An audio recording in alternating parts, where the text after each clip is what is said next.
Welcome back. Thank you so much for keeping the silence so well. It's so helpful for training our minds. Thank you to the soup makers. It was delicious, both soups, and I really liked it when I combined them in one cup. That was interesting. And something happens whenever, you may have noticed this in your own life, whenever you want to do something or teach something, it takes longer than your plan. And you put more down there that you were supposed to already have done. But it's going well, I hope, I think. So we're right on time. So we're going to begin, as usual, with about 5 minutes of calm abiding.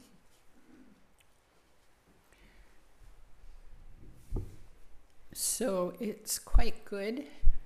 There's a reason we keep our back as straight up and down as possible with no stress, because it helps the energy move through the body in a healthy way, not be stuck. If we slump over, it's stuck. If we do this, it's stuck. Just helps it move.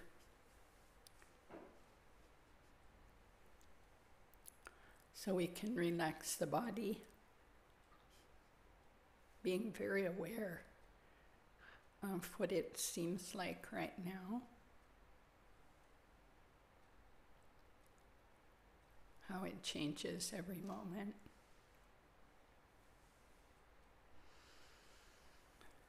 Very relaxed with whatever we find.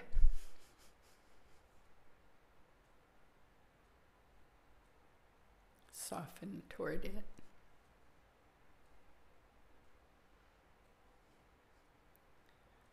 And the same toward the mind. Whether thoughts are few or many, many, many, no problem. Just notice that and let it go.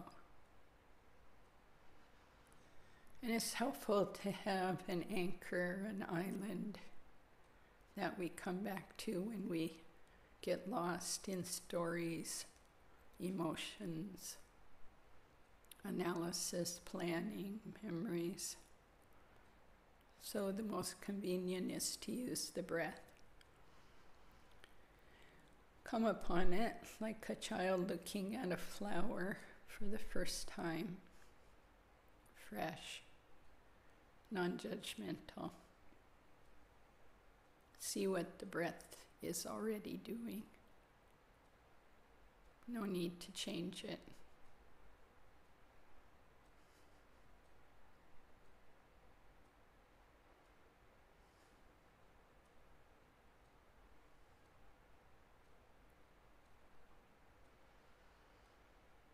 We'll just do that for a little bit of time. Noticing the breath. Noticing when we forget the breath. Noticing our noticing. Noticing getting lost. Noticing coming back. No problem. Meet it all with equanimity.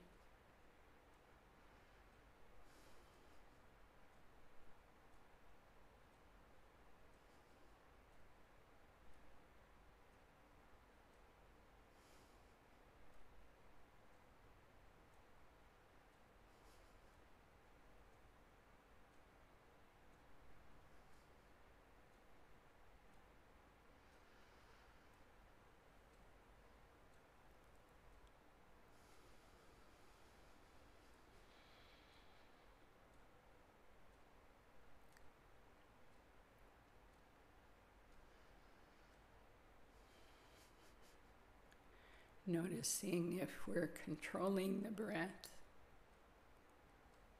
Noticing letting go. of that.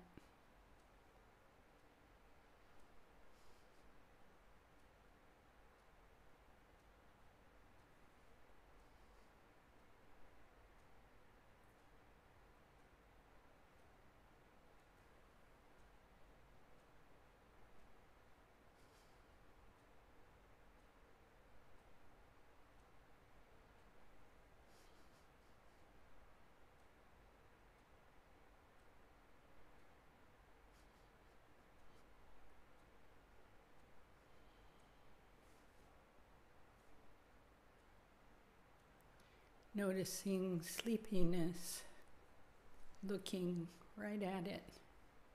What's that?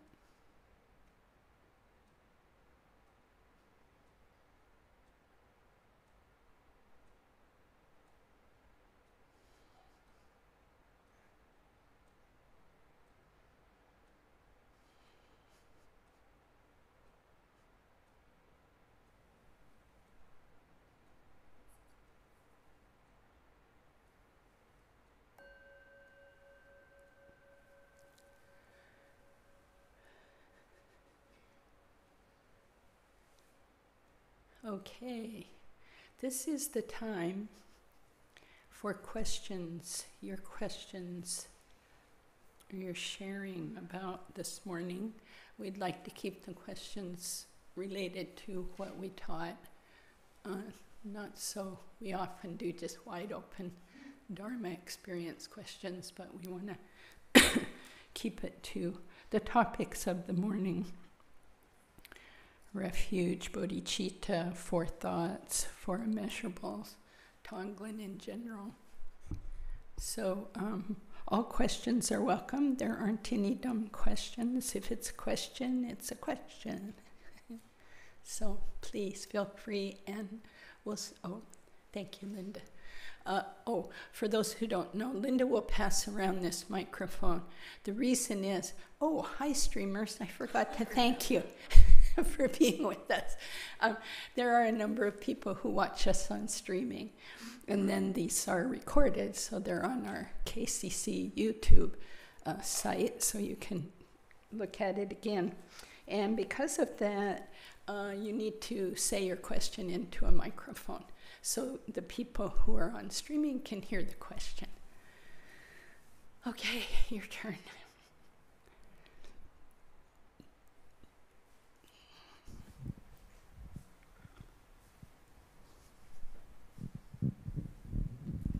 Why are these all taught together? Say more. The four thoughts, yeah, the Tonglen, and the four immeasurables. I guess I just saw it first, initially as piecemeal. I mean, I've done Tonglen, sort of one breath Tonglen, without the other supports or contemplations. So, yeah. They're taught together because they strengthen each other. And, but certainly they can be pulled apart.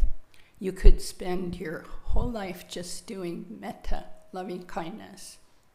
And as Bill referred to this morning, any one of these, if done within the view of emptiness, of particular self, within the refuge in bodhicitta and a dedication, can become a complete path.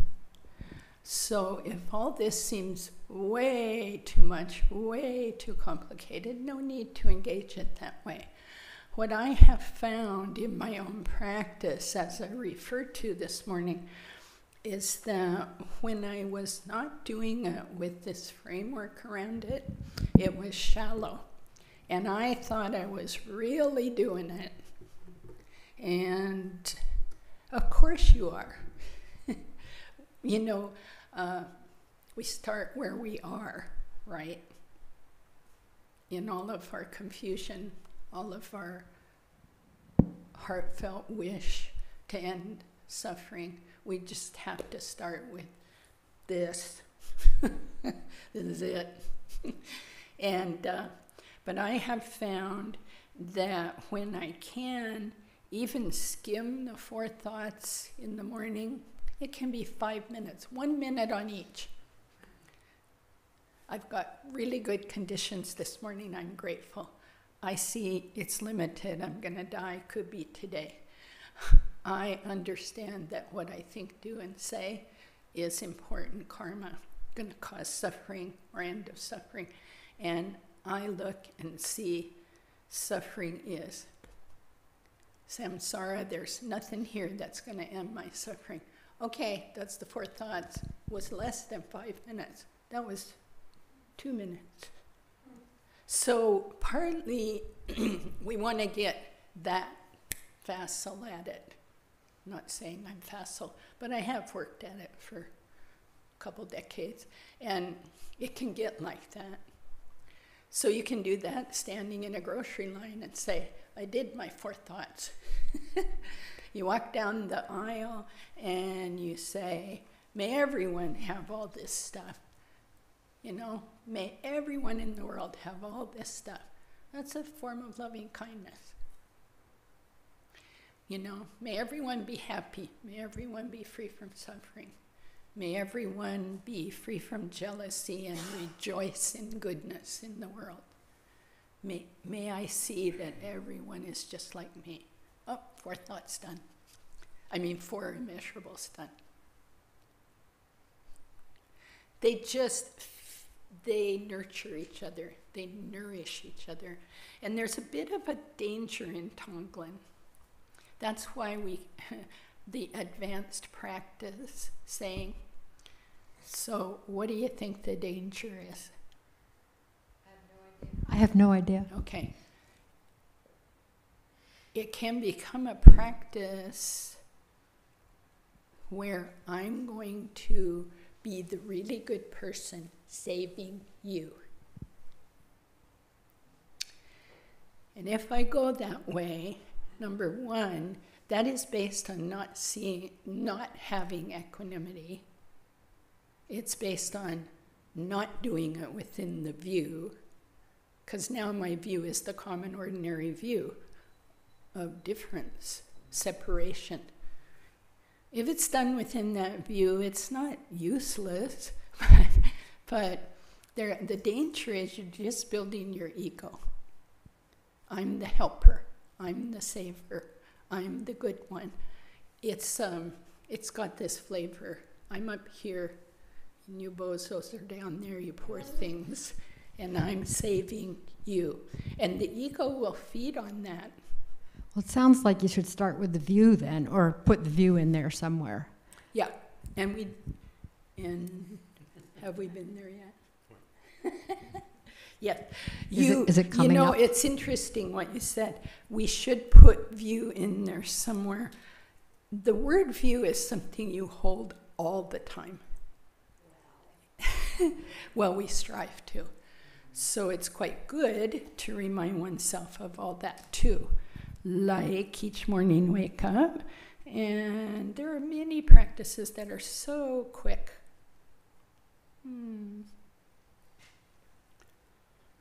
There's just so many. Like, here I am waking up in my little bed. This is a brand new, fresh moment in beginningless time. That starts stretching it. I'm in this Zopa body, maybe 85 years. I've always thought 84. Hope I'm wrong, because now I'm 70. That moves the timeline really close.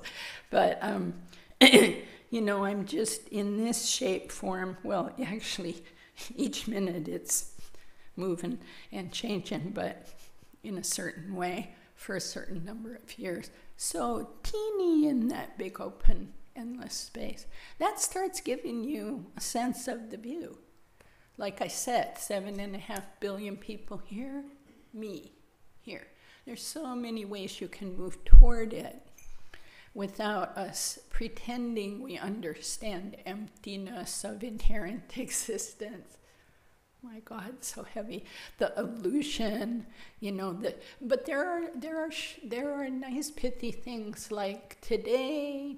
This is one of the mind training slogans. regard everything as like a dream. Sometimes when things are really tough, like, oh, I got very nervous about leading this, one of the best things that helped me the last couple days was just regard it as a dream, Zopa. Who's leading it? I mean, how'd you even end up this way? I have no idea, you know? I mean, I could say, but not really. I don't really get it. But if I regard it as a dream, then, you know, the anxiety goes down, the grasping at reputation goes down. So all of these things nourish and keep us from falling into the ditch of I am a Buddhist practitioner. That's also why, by the way, a lot of these used to be done in secret. And by the way, they tell you, whenever you're doing Tonglen for someone, do not tell them. Do not say, I'm doing Tonglen for you. It's building the I and the you separate from I. So everything in Buddhism is headed the other way, breaking down the I, the false you, holding that view. Does that answer it? Yeah, thank you. It's a very good question. Besides, I do it because that's how the teacher put the book together. And when I went to Tonglen, which was that was my very first retreat, was with Lama Michael in 1994, I believe, at Cloud Mountain. This was how it was put together. So it's also good when something works for you and helps reduce suffering in your mind, when this has. Do it the way the teacher taught. And just do it, and just keep doing it and seeing if it works. We're in an interesting time in the West where Buddhism is coming.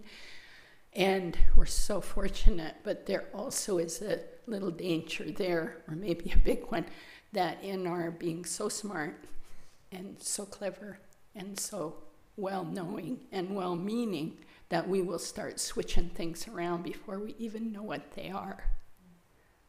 Before we practice them, before we know the effect, we'll start switching things around. So we're all watching for that. Not meaning we won't make changes. Buddhism has changed in every culture, and it already has here, and it will. It was different in India, and different in Tibet, different in Japan, different in China, different in Thailand. And it'll be different in the US and Canada and Mexico.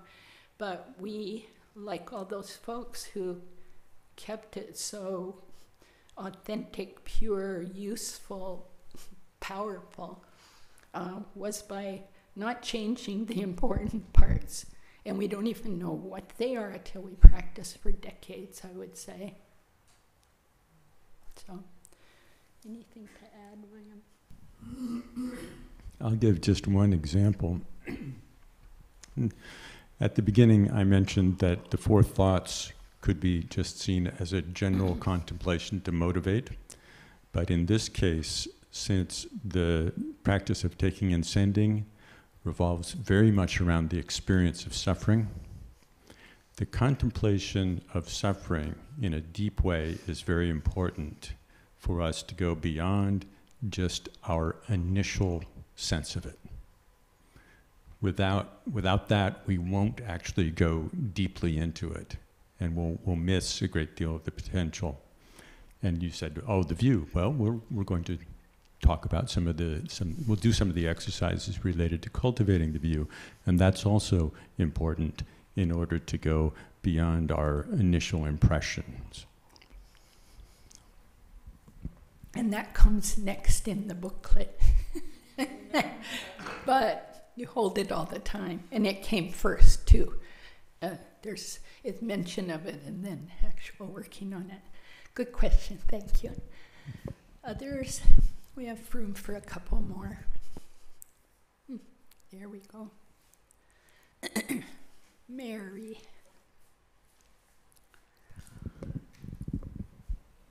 So it's maybe along the same lines, but more of what I was doing this week and how I was really trying to hold the right view to varying degrees of success. I spent several days with a really old friend whose circumstances are very difficult. Not, in the world we'd say somewhere of her making and somewhere not. So I kept fluctuating between feeling compassionate and feeling, boy, I'm glad I'm not you, Yeah. and it was really interesting because it was really good, I think, but it was interesting to see where we bumped, and it wasn't always where I thought it would be. And even now, I'm kind of like looking at that and thinking, it just seemed like such an unhelpful view that she held, but, I'm not her. I kept trying to go back to that. So anyway, I guess just working in those situations where you don't want to get into that, I could save you mode, because, I can think of lots of ways that this would be helpful, this would be helpful, blah, blah, blah. Yeah, but, it's like, well, maybe that's not my role. So I think that's enough. What would saving someone be? Well, let's say, I mean, seriously. like financial issues, like a person that's, So you'd give them a bunch of money. give them a bunch of money, and Would that save them forever No, from their financial distress? not permanently, probably. Yeah, and then, no, and lots of Yeah. poor choices about the people that are let into their life. Yeah. Yeah. And, you can give people lots of advice, but Yeah, then it's just which like you doesn't- talking. Yeah. So, but I kept thinking, like, when do you just practice, I guess, and when do you act? Oh gosh, that's such a great question. I was struggling with that so much this week. I don't know the answer. You have to see it in the moment.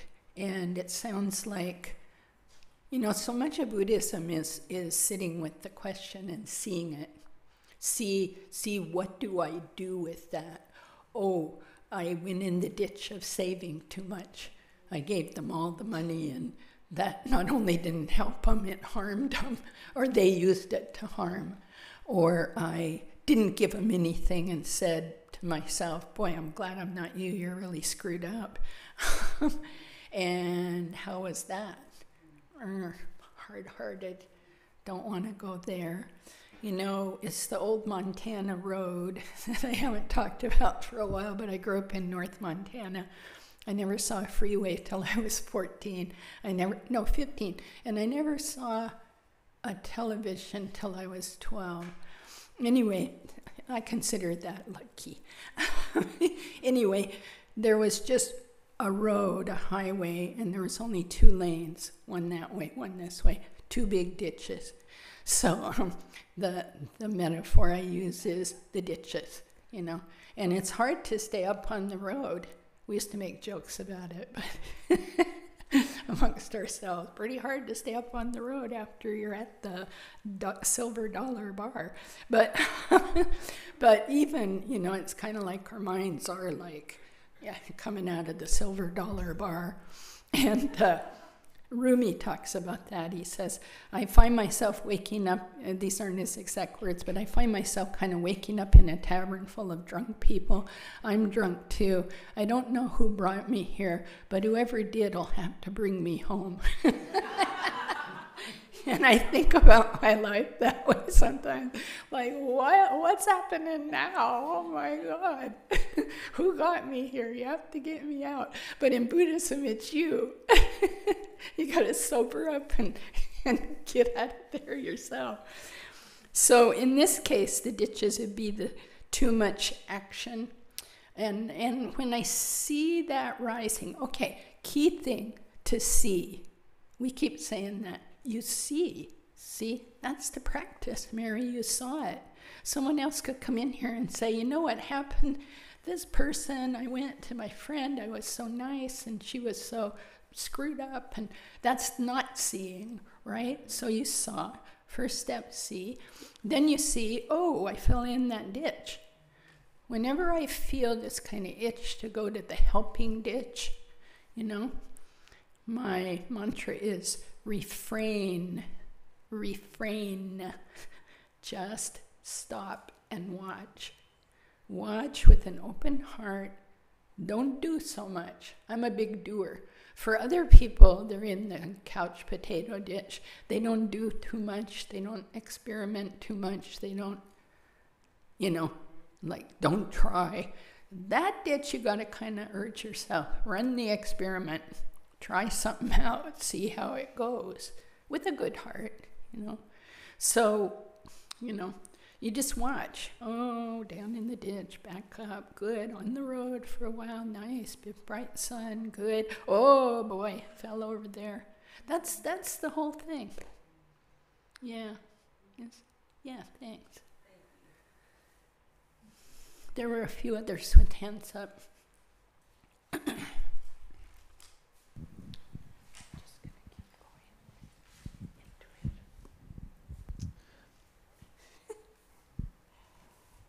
I've been finding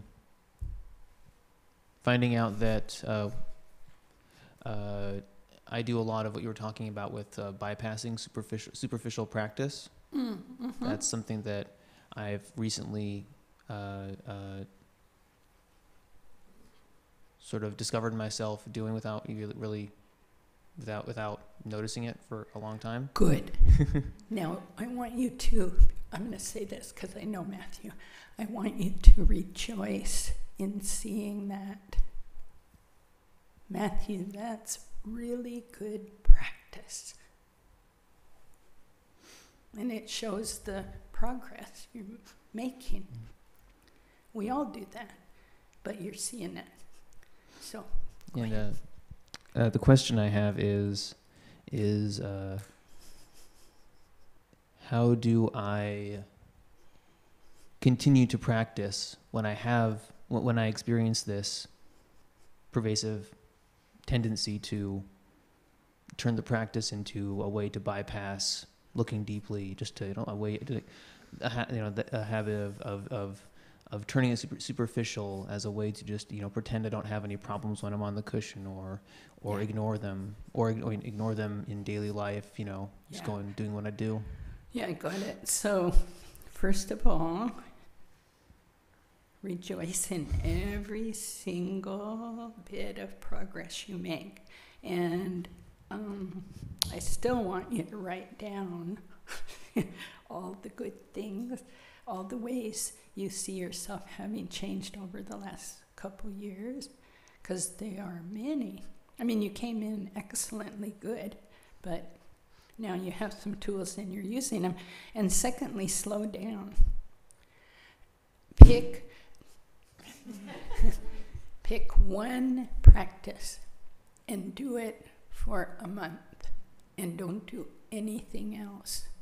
For example, if you tend towards the intellectual, reading a lot, etc., trying to master them all, just pick loving kindness.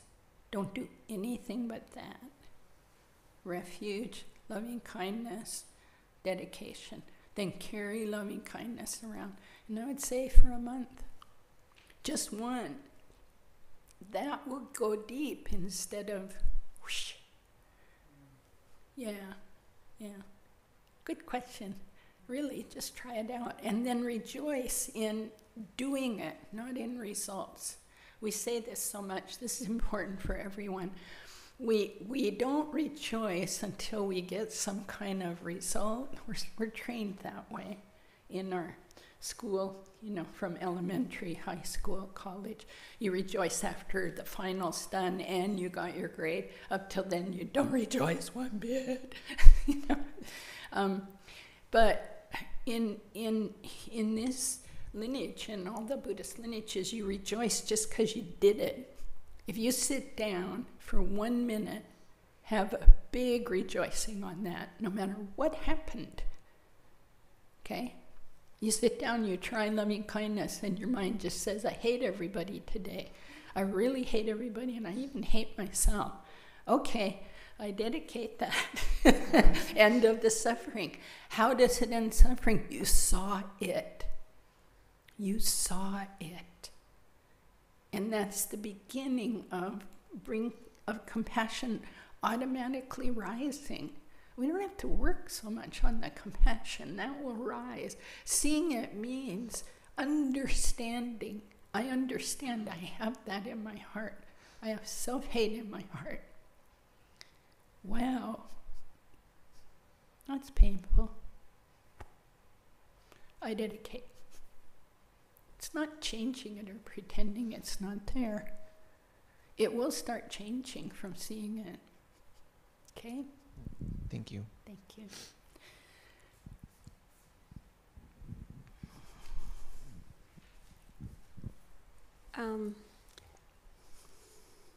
Sometimes during this practice, like I find myself either feeling a little bit numb or going the other direction of feeling like just I'm a basket case of emotions, like the compassion. And there's a phrase in here where it talks about ordinary sentimentality versus compassion, and just wanting to make trying to find am I on the right track? Am I not?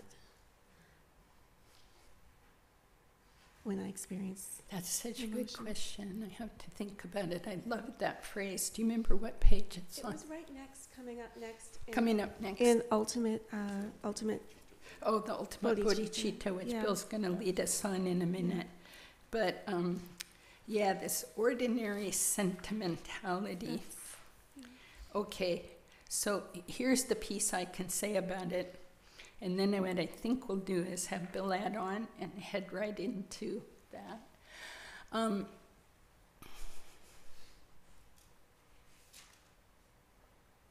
The ordinary sentimentality, now I'm finding myself not going to say what I was going to say. Everything can be used as mind training. As we were saying this morning, the quote from Geshe Tekchok, there's nothing that cannot be used to move toward the open view, the open heart. Everything can be used. So ordinary sentimentality can be used too. The first thing you can do is see, wow, I have feelings. That's good. I feel things. Now, when it becomes kind of ordinary sentimentality, then we just spin around the I over here. And we forget to apply it to the 7.5 billion plus animals and everybody and think they have those too. And it might be, we might label it positive because, it's love. We might label it negative because it's anger. But when you look at the results of those, love can turn into really difficult attachment that harms those around us. We cling too tight. We make conditions. We love them if they act like this. When they don't act like that, we're angry at them. Anger can turn to clarity.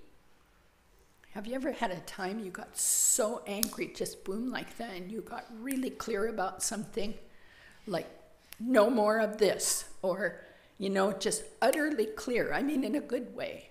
Have you ever had that happen? Yeah, just like boom. See, anger has that kind of energy in it. So is it bad? Is it good? Depends. So ordinary sentimentality is just, to me, I'd say in shorthand, spinning around the one. It's about me. I feel so this, and I feel so that, and I feel so sad, and I feel so happy, and I feel so, rather than the open sharing, all humans feel this. Not dissing it, but just broadening it. Yeah, does that help, Usha? Okay. What to add? And head on next to, we should say what page we're going to head to. Where are we?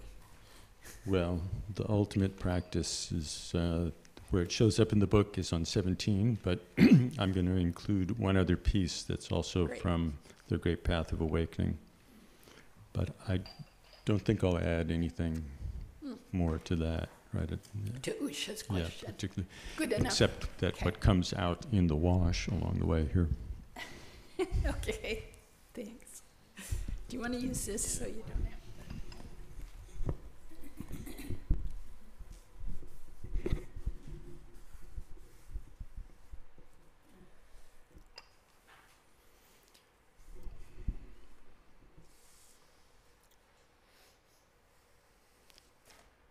So far in our teachings, we've been mainly talking about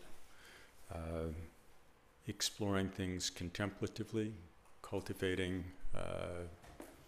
habits of mind contemplatively, with the 4 thoughts that turn the mind and the 4 immeasurables.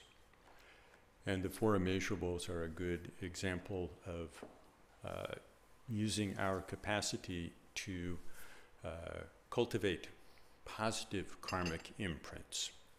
That's a major piece of mind training, has to do with things that we do. We do everything, we use every trick in the book to cultivate positive karmic imprints. So that's just part of what we can tap into. And so when we go on to the taking and sending, we have a much deeper and richer side of appreciation for loving kindness, compassion, sympathetic joy, and the magic elixir which kind of dissolves everything, equanimity, that which makes all the other 3 truly immeasurable. But these are things that we can actively do, and that's a very profound part of creating karmic tendencies that ripen in a positive way. And the deeper that we go into those, the more potential we see. And a huge amount of our suffering has to do with not being able to find these positive karmic imprints, not cultivating them. That's a huge piece of it. But another piece at an even subtler level is that we do not actually experience how it is that we experience things. So there are very subtle levels. You could say subtle, but they're also, you could say, the most all-pervasive level of discontent and suffering revolve around this lack of ability to see how it is that experience arises. What is the nature of awareness? And without being able to look in that direction, then we're stuck on levels that do vary back and forth between sort of more emotional response and then kind of becoming numb. We've thought about it enough that we're no longer responding. But the deeper that we can go, and this also connects to our contemplation of the suffering of samsara, the 4 thoughts. The deeper we can go into looking at how our experience arises, the deeper we can go in seeing the mechanics of confusion in operation. And the deeper we can go in terms of being able to see how to go through that. And so the aspect, we've had the 4 thoughts, the 4 immeasurables, and one of the other pieces, I sort of felt like apologizing to Herron and saying, and there's more things to add into the basket. But this piece of cultivating the perspective of ultimate bodhicitta is also a very important piece for stretching our minds, for stretching our capacity to see deeper. And there are many ways that ultimate bodhicitta is presented. You can access this through extensive study and very careful parsing of with analysis. At the other extreme, there are the pointing out instructions that are the coincidence of a particular moment of readiness and openness in our own mind stream and the influence of somebody who has deeply realized this. So there's a matter of something that you can gain access to something kind of in an instant. It may not be stable or it might be stable. But within this particular tradition of mind training, this perspective of ultimate bodhicitta is brought down to something that you can do from a kind of starting from an ordinary perspective. And so there are two parts. And one part of it has to do with how experience arises and starting to become more curious about that and not to take our stories about how experience arises for granted. And the other one has to do with looking more directly at the nature of awareness. And so there are two, in the mind training books, you'll find these two pithy sayings. And the first one Zopa already referred to, and that's, regard all phenomena as dreams. And this is, this can be helpful, particularly when we have very strong emotional responses within the practice of mind training. Those strong emotional responses, in a certain way, are very good because they do reflect that we are actually connecting with something that we might not have connected to. But they're not an end in themselves. They do not actually directly lead to the end of suffering.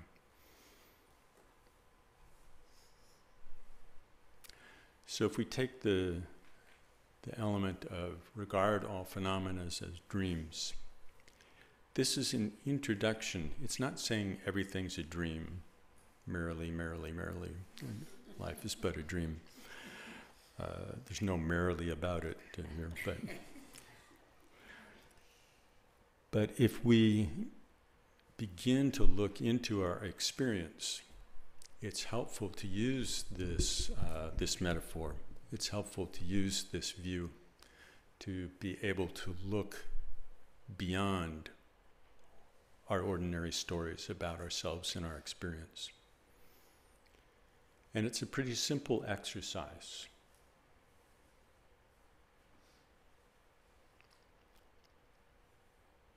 You could just say, oh, I will regard everything as a dream, but usually you might say, any hints on how to approach this? And that's a very reasonable question. Unfortunately, there are. One thing that you can do is, first of all, just think about our experience right now and think, is there any dimension of my experience right now that I could not also experience in a dream? In a dream, I see things. In a dream, I hear things.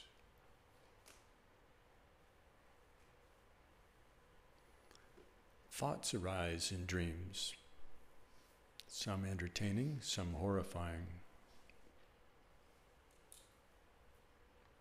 Physical sensations, emotions.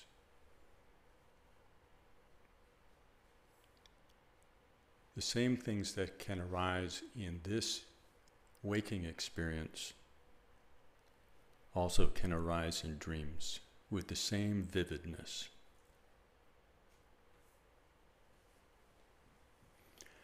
So that's an initial contemplation, just to check in on what are the same, what's same and what's different. But there's a lot that's the same. We are capable of having a complete sense of reality within a dream. Just as we're capable of having a complete synthetic sense of reality sitting here now.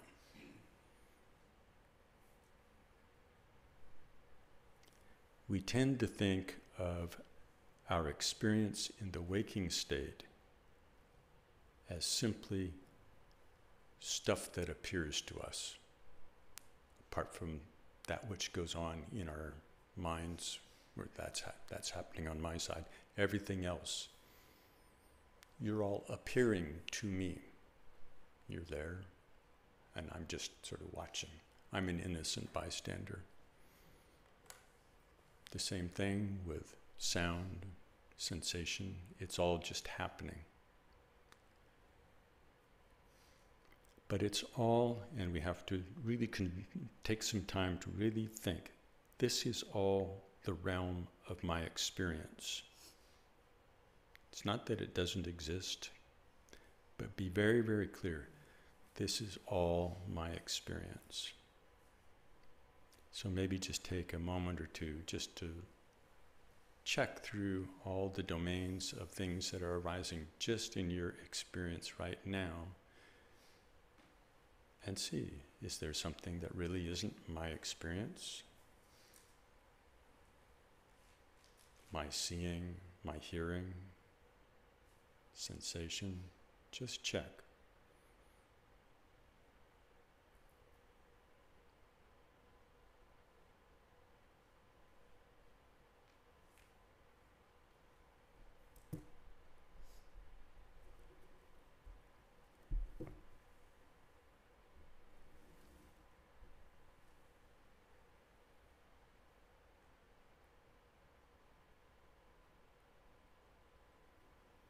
And this includes all my thoughts about whether this is a boring contemplation, or maybe there's a little something I haven't seen before. It's all part of my experience.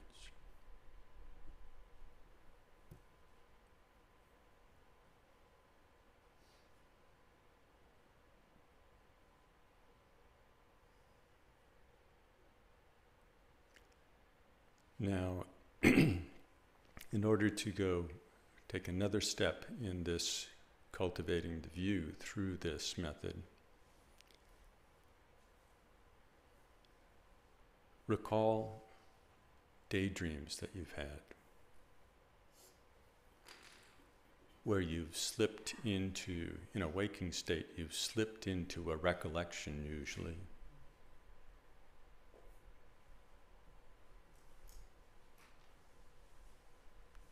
Where it's all-encompassing. I know that sometimes in those momentary daydreams, I almost begin to talk out loud as though it was happening again.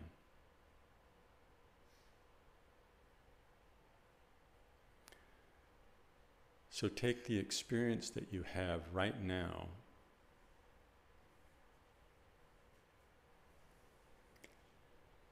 and you could look, you could say, this is so similar to the experience that I had just a moment ago. I could treat this as a daydream, recalling all that appeared in my mind, in my experience, just a minute ago.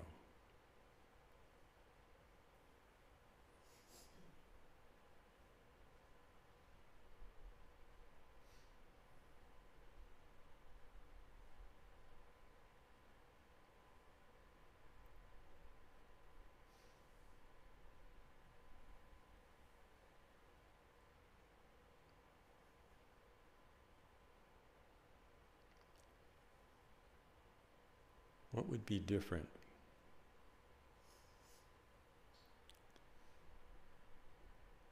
Perhaps something dramatic happened in a moment, and you just recollected that very vividly. You could think, oh yes, I remember what the room looked like and who was sitting there.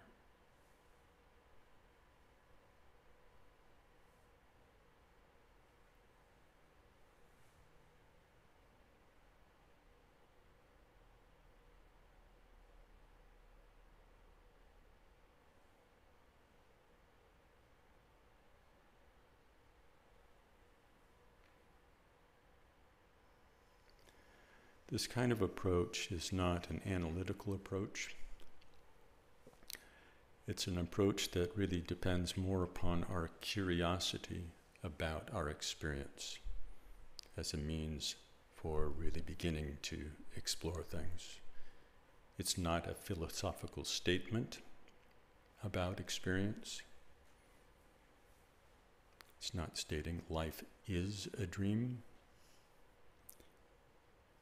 There may be all kinds of teachings about the illusory quality of experience, but that's not what's being pointed out here. This is just a means for us to cultivate some curiosity about exactly how experience arises. And is it separate from our awareness?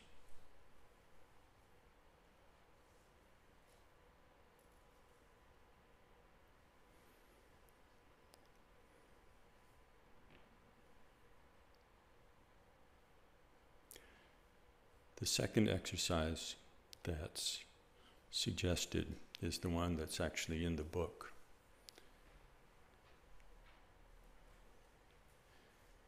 And this is the one the saying is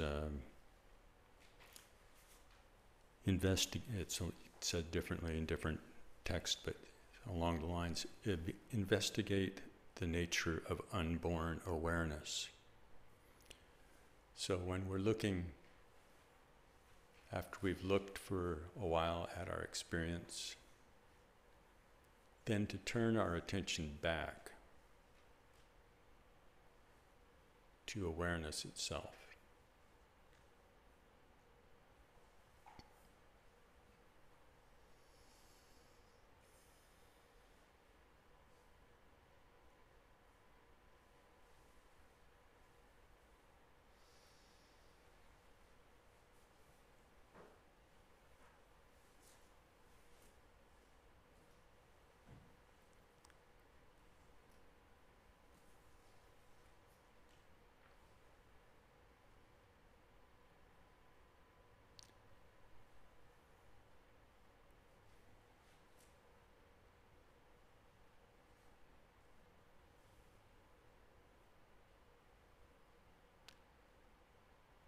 Usually when we use the term awareness or aware, we say, I'm aware of something.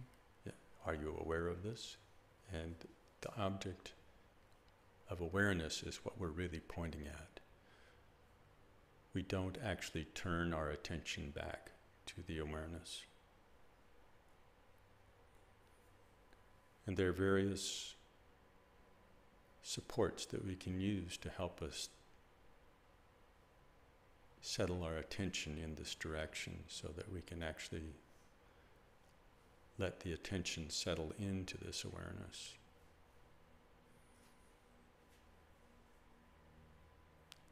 If you were doing the exercise with the dream, you could say, who is dreaming?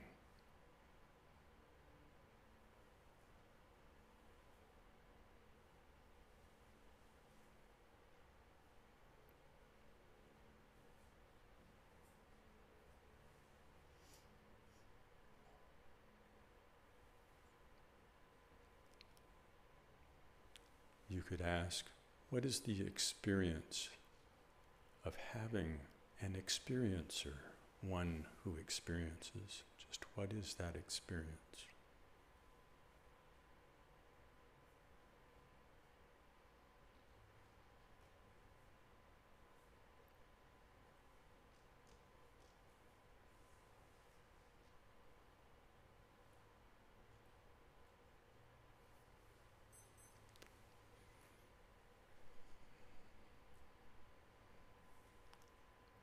Both of these exercises can be enhanced over time by the long-term cultivation of calm abiding practice.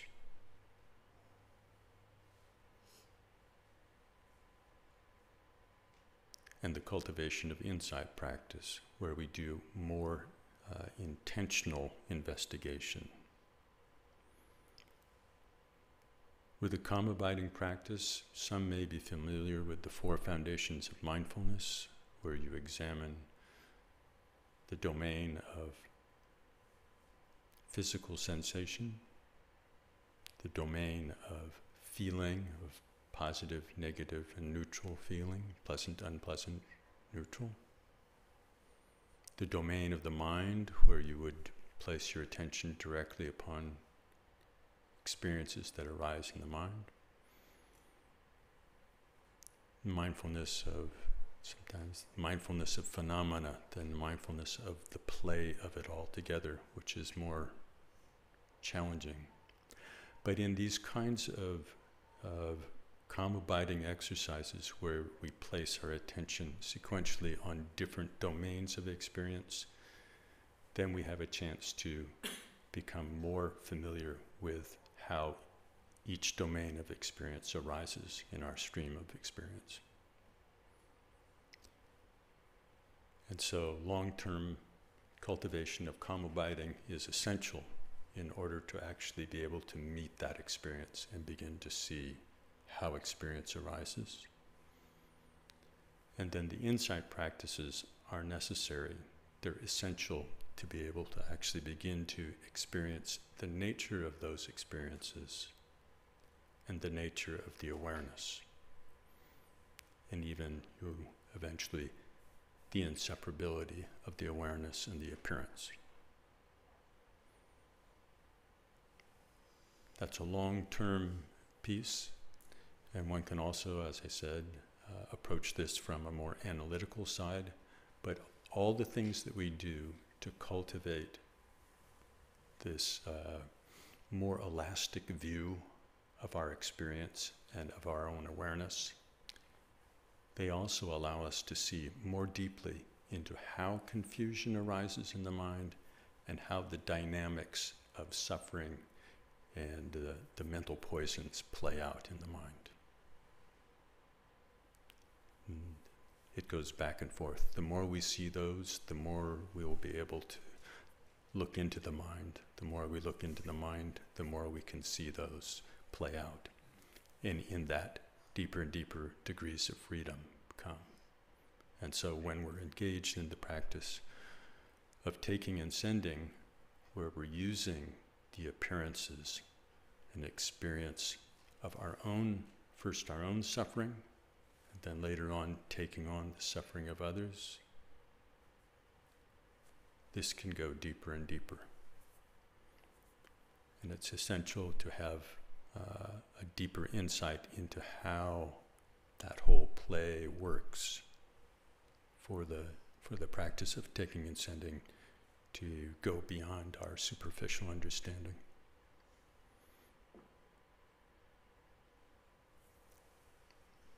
So perhaps just sit for a second, watching experience arise.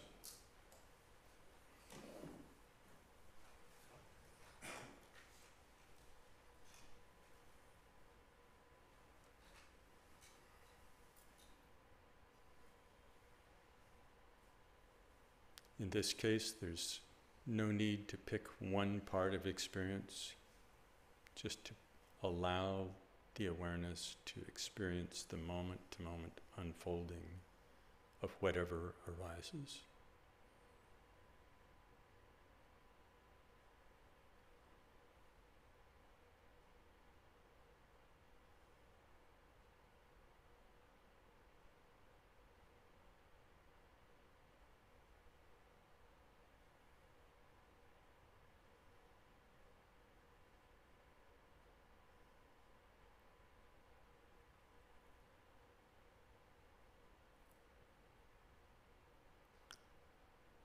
And then for a moment, just turn the attention back to awareness itself.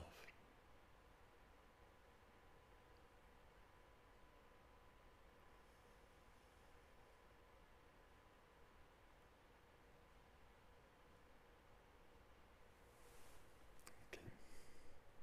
Thank you.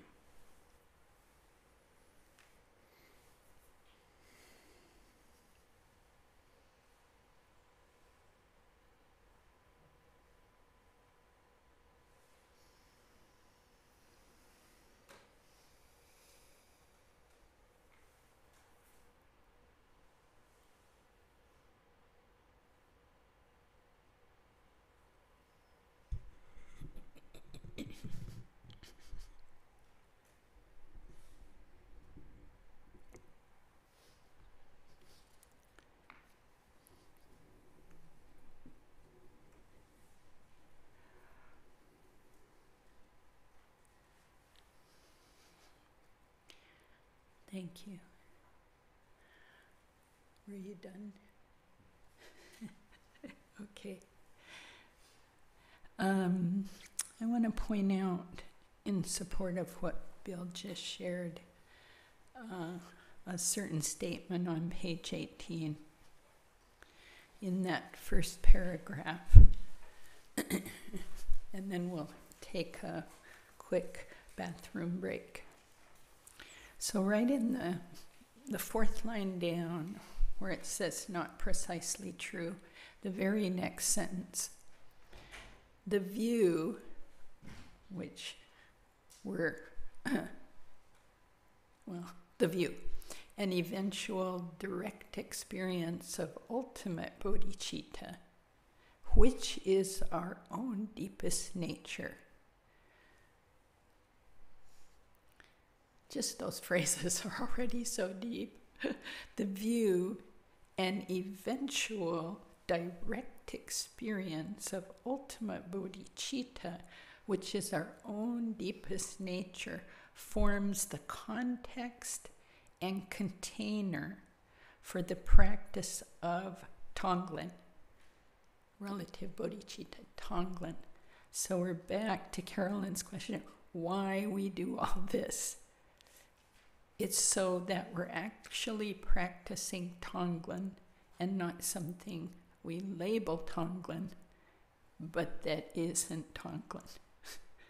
And in the U.S., we're just so, Lama Michael says this so often, he used to say it so much on our one-year retreat, I got kind of sick of it, but we're so smart, we're so clever, we're so conceptual that we miss everything. Because our smart, clever concepts say, I already got it. So it's back to what I said at the beginning. That's the cup that's all filled up with itself. Remember I said start with the clean, no holes in it, open cup. That's your mind, the way to listen, to learn. We start, most of us, with a cup that's just full of water or whatever you want to say it's full of.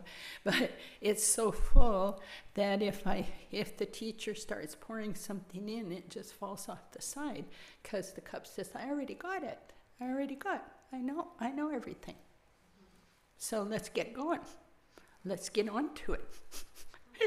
And then we do kind of a surfacey thing. Of course, I'm just talking about myself, but it is my experience. So this is why over and over, Kala Rinpoche, Bokar Rinpoche, Kambolo Drodonyar, Teacher Lama Michael, the Dalai Lama, the Karmapa say, do these four thoughts. Look at the basic Four Noble Truths, which are so close to the four thoughts. Look at those every day, deeply. Because the truth is, as my one teacher says, well, if you knew all this stuff, you wouldn't be suffering one iota. So that's the response to the big full cup. How are you doing with that? As we would say. So how's that going for you? That I already know it all. How's that going for you? We used to say that when I was mediating divorces. I was taught that when people fight, let them fight for a while, and then you just sit very quietly with a lot of compassion, and then when they fall silent, you say, now, how's that going for you? Because that then creates the opening, so, maybe I need to do this a different way. Opening to learning, dumping out the cup, and have a space. Okay, let's just do a quick bathroom break. Just Except one Bill thing I wants want to to, share something. yeah, just I wanted to conclude at the beginning. I talked about with the investigations of the ultimate bodhicitta side, the view that part of our challenge is that we don't actually see how it is that experience arises. That is a big dimension of the basis of all our confusion and the suffering that comes from it. So I just want to come back to that, to just reiterate that point. That's why that we do these exercises to look more deeply at the real deep root of how all experience arises, not just the inconvenient parts. Thank you. So let's see if we can all go to the 3 restrooms in 7 minutes. Give it a try.